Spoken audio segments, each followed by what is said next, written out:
जो कल तक कांग्रेस और अखिलेश यादव को, समाजवादी पार्टी को पानी पी पी करके भला बुरा कह रहे थे, अब हम क्या मुँह लेकर उनके पास जाएं? न वो खुद लड़ रहे हैं, न पार्टी लड़ा रहे हैं। तीसरा मोर्चा बना करके वो किसी का वोट कटवाना चाहते हैं।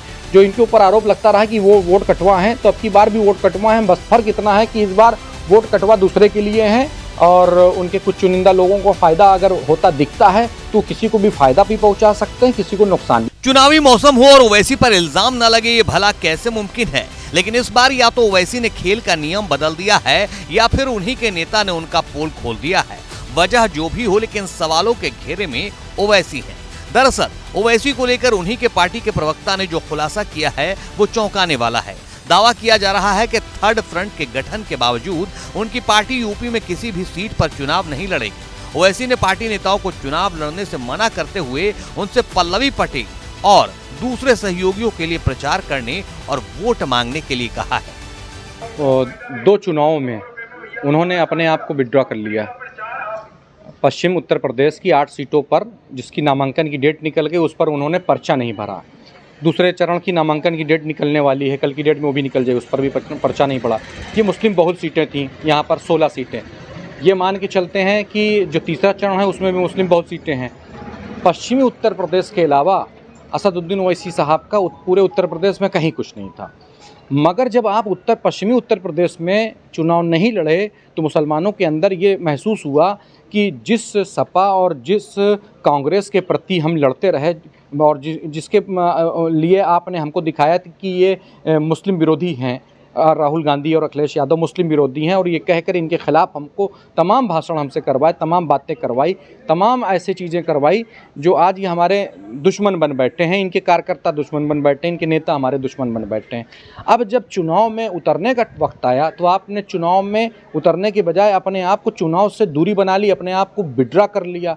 जब असदुद्दीन ओवैसी साहब खुद नहीं लड़ रहे हैं, MIM पार्टी को पूरे उत्तर प्रदेश में 1 सीट पर चुनाव नहीं लड़वा रहे हैं, तो ये तीसरा मोर्चा है, ये कहीं ना कहीं किसी अन्य को लाभ पहुंचाने का काम करेगी। ये ना तो मुसलमानों को इससे कोई फ़ायदा होगा और ना तो मुसलमान इनको वोट देने को तैयार है। मुसलमान वोट भी देने को तैयार नहीं। हम पटेल को, बिंद को क्यों वोट दें? उससे हमें क्या लाभ है? कोई फ़ायदा नहीं है।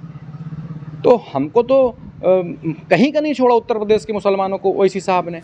AIMIM नेता मोहम्मद फरहान का दावा है कि ओवैसी ने यह फैसला कांग्रेस सांसद राहुल गांधी और तेलंगाना के CM रेवंत रेड्डी के दबाव में लिया है। दावा यह भी किया जा रहा है कि ओवैसी हैदराबाद में अपनी लोकसभा की सीट को बचाने और तेलंगाना में किसी तरह की जांच से बचने के लिए यूपी समेत ज्यादातर हिस्सों में चुनाव नहीं लड़ेंगे। तो जो जहां पर वोट बैंक था अपना, जहां पर मेहनत कर रहे थे, वहाँ पर आप चुनाव नहीं लड़े। अगर चुनाव नहीं लड़े तो इसका इनडायरेक्ट वे में किसको फ़ायदा पहुँचाना का काम किया है? मैं एकदम डंके की चोट पर कह रहे हैं, उसका सीधा फ़ायदा इन्होंने अघोषित तौर पर राहुल गांधी और अखिलेश यादव को फ़ायदा पहुँचाने का काम किया है। और राहुल गांधी के दबाव में आ करके, क्योंकि उनका राहुल गांधी के एक तेलंगाना में चीफ मिनिस्टर है, उनकी सरकार है, उसके दबाव में आकर ओवैसी बंधु इस वक्त इनके साथ हैं, राहुल गांधी और अखिलेश के साथ खड़े हैं, इंडिया अलायंस को फ़ायदा पहुँचा रहे हैं। मगर अब हम कार्यकर्ता, हम नेता, हम सपोर्टर जो कल तक कांग्रेस और अखिलेश यादव को, समाजवादी पार्टी को पानी पी पी करके भला बुरा कह रहे थे, अब हम क्या मुँह लेकर उनके पास जाएं? क्या मुँह लेकर जाएं? फरहान का दावा है कि इस बार ओवैसी ने खेल का नियम बदल दिया है। अब से पहले तक बीजेपी की बी टीम बनकर वोट काटने का इल्जाम लगता रहा है। आरोप है कि ओवैसी इस बार भी काम वही करेंगे, सिर्फ नाम बदल गया। इस चुनाव में वो कांग्रेस पार्टी और अखिलेश यादव की बी टीम के तौर पर काम कर रहे हैं। जो इनके ऊपर आरोप लगता रहा कि वो वोट कटवा हैं, तो अब की बार भी वोट कटवा हैं। बस फर्क इतना है कि इस बार वोट कटवा दूसरे के लिए है, वोट कटवा उसके लिए नहीं जिसके लिए आरोप लगता रहा है।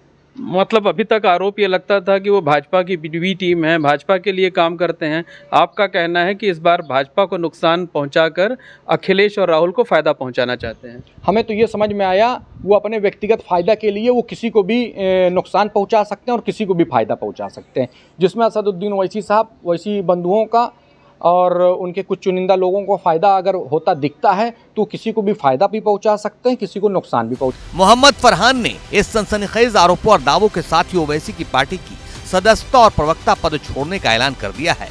फरहान ने दावा किया है कि ओवैसी के इस फैसले से यूपी में पार्टी के तमाम नेता हैरान और निराश हैं।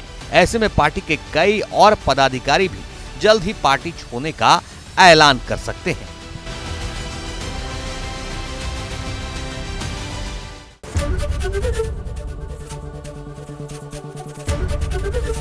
एबीपी गंगा, खबर आपकी, जुबान आपकी।